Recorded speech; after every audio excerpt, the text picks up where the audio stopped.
नमस्कार दोस्तों, study with Dev channel में आपका स्वागत है। दोस्तों, पिछली वीडियो में हमने सिख संप्रदाय को पूरी तरह से कंप्लीट कर लिया। अब देखते हैं मराठा साम्राज्य।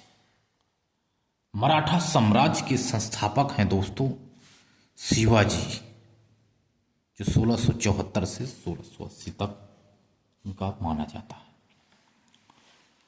शिवाजी का जन्म 1627 ईस्वी में हुआ था। स्थान शिवनेर का दुर्ग, जो पूना महाराष्ट्र में पड़ता है, यहीं पर शिवाजी का जन्म हुआ था। इनके पिता का नाम था शाहजी भोंसले, जो मेवाड़ के सिसोदिया वंश के थे। माता का नाम जीजाबाई था, जो देवगिरी में यादव कुल की से संबंधित थी। गुरु संरक्षक इनके हैं दादा कोंडदेव। पत्नी का नाम है साईबाई निम्बालकर या सोगराबाई। दो पत्नी थी इनकी। साईबाई निम्बालकर के पुत्र का नाम है संभाजी और सोयराबाई के पुत्र का नाम है राजाराम।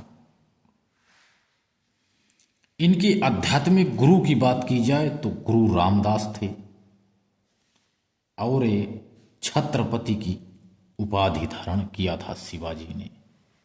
इनकी राजकीय भाषा मराठी थी। ये महाराष्ट्र के संस्थापक हैं शिवाजी। शिवाजी के शरीर में सिसोदिया वंश और यादव कुल का रक्त प्रवाहित हो रहा था। शिवाजी के जन्म के पश्चात शाहजी भोंसले ने तूकाबाई मोहिते से विवाह कर लिए। शिवाजी के जन्म के पश्चात शाहजी भोंसले ने तूकाबाई मोहिते से विवाह कर लिए, जिससे जीजाबाई नाराज होकर शिवाजी को लेकर शिवनेर के दुर्ग में रहने लगी। शाहजी भोंसले दादा कोंडदेव को शिवाजी का संरक्षक एवं शिक्षक नियुक्त करके तूकाबाई मोहिते को लेकर बीजापुर चले गए, क्योंकि शाहजी भोंसले पूना और बीजापुर के प्रतिष्ठित जागीरदार थे। और तूकाबाई मोहिते को लेकर चले गए बीजापुर। शिवाजी पर सबसे अधिक प्रभाव उनकी माता का है, जो जीजाबाई का पड़ा। जीजाबाई मुगलों की अधीनता को पसंद नहीं करती थी, अतः शिवाजी भी मुगलों के विरोधी हो गए। वह दादा कोंडदेव के संरक्षण में रहते हुए शिवनेर के दुर्ग के आसपास के किलों को जीतना प्रारंभ कर दिए। एक नई युद्ध नीति को जन्म दिए, जिसे गुरिल्ला युद्ध या छापामार युद्ध कहा जाता है। औरंगजेब ने शिवाजी को पहाड़ी चूहिया कहा है।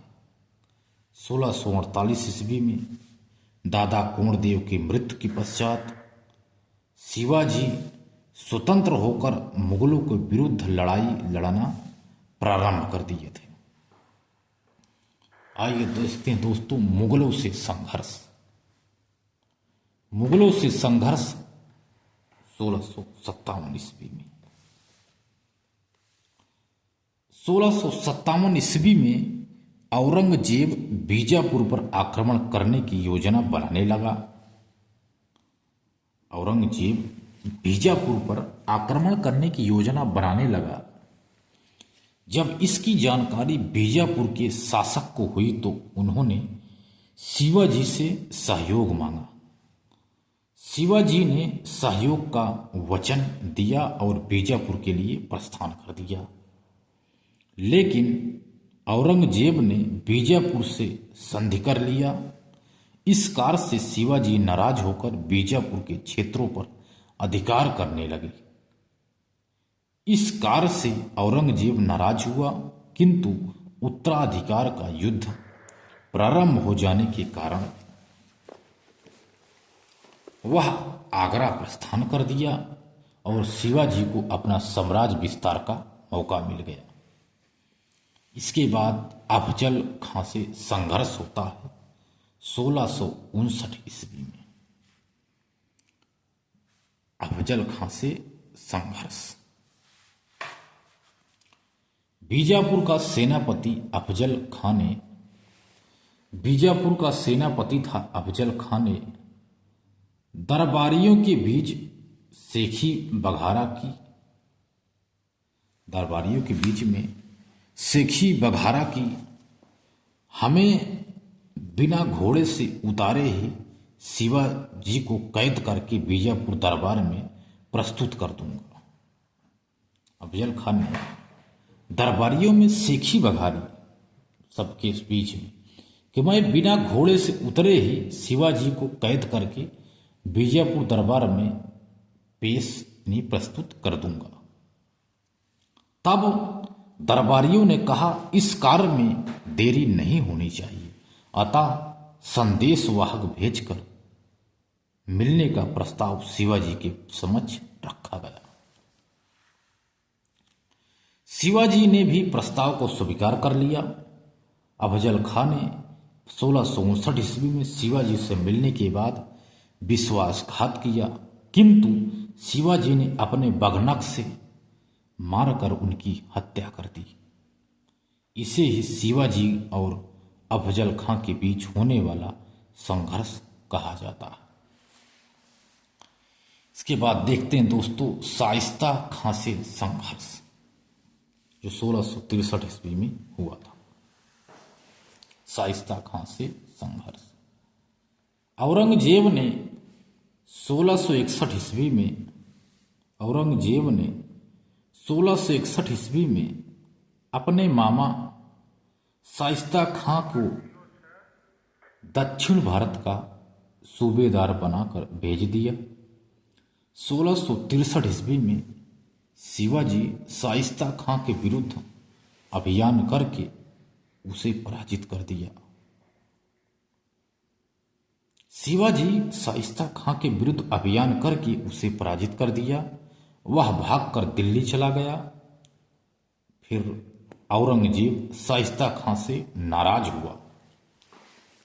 शाइस्ता खां से नाराज होकर के उसे बंगाल का सूबेदार बनाकर भेज दिया। इसके बाद दोस्तों देखते हैं सूरत की लूट जो 1664 ईस्वी में हुई थी। शिवाजी ने 1664 ईस्वी में व्यापारिक नगरी सूरत पर आक्रमण करके करोड़ों रुपए इकट्ठा कर लिए। शिवाजी की बढ़ती हुई साम्राज्य स्थिति और आर्थिक स्थिति से चिंतित होकर शिवाजी को पराजित करने के लिए जय सिंह के नेतृत्व में मुगल सेना भेजा। इसकी विस्तृत कलात भी आधुनिक इतिहास में दोस्तों देखने की आपको मिलेगी। इसके बाद होती है दोस्तों पुरंदर की संधि। पुरंदर की संधि होती है दोस्तों। स्थान है पूना महाराष्ट्र में पुरंदर के किले में। 22 जून 1665 ईस्वी में पश्च था। शिवाजी और जयसिंह के बीच में पश्च था। तो जयसिंह ने शिवाजी को पुरंदर के किले में घेर लिया। विवश होकर शिवाजी संधि करने के लिए बाध्य हुए। 22 जून 1665 ईस्वी को शिवाजी और जयसिंह के बीच हुई संधियों को औरंगजेब ने भी स्वीकार कर लिया। ये संधियां निम्न क्षेत्रों में हुई। 35 किलो यानी दुर्ग में 23 किले मुगलों को, यानी 35 किलो में से 23 किले मुगलों को और 4 लाख हूण प्रतिवर्ष आय वाला भूभाग देना पड़ा।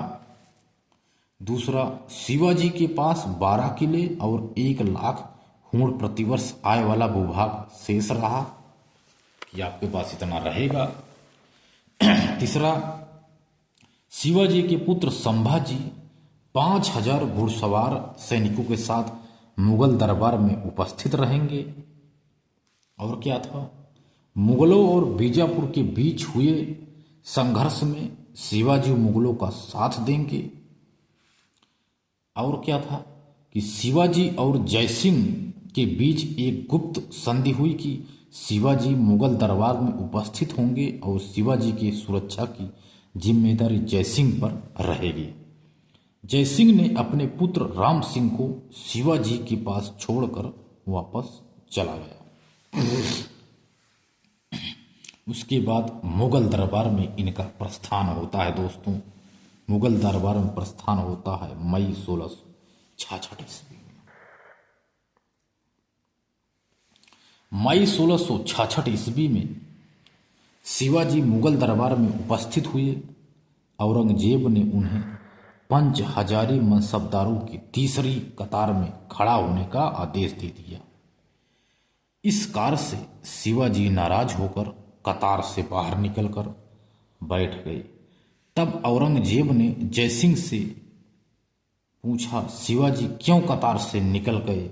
तो जयसिंह ने उत्तर दिया, उनकी तबीयत खराब है। अतः शिवाजी को आगरा में स्थित जयपुर भवन में कैद कर लिया गया। औरंगजेब शिवाजी को मारने की योजना बनाने लगा तो शिवाजी जन्मदिन का बहाना बनाकर मिठाई बंटवाए और उसी मिठाई के टोकरे में बैठकर जयपुर भवन से निकलकर भागने में सफल हुए। वे अपने पुत्र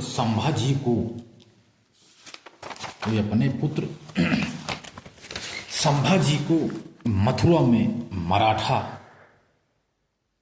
परिवार के यहाँ छोड़कर सन्यासी का वेश बनाकर प्रयागराज काशी होते हुए गोलकुंडा के रास्ते महाराष्ट्र पहुंचने में सफल हो गए।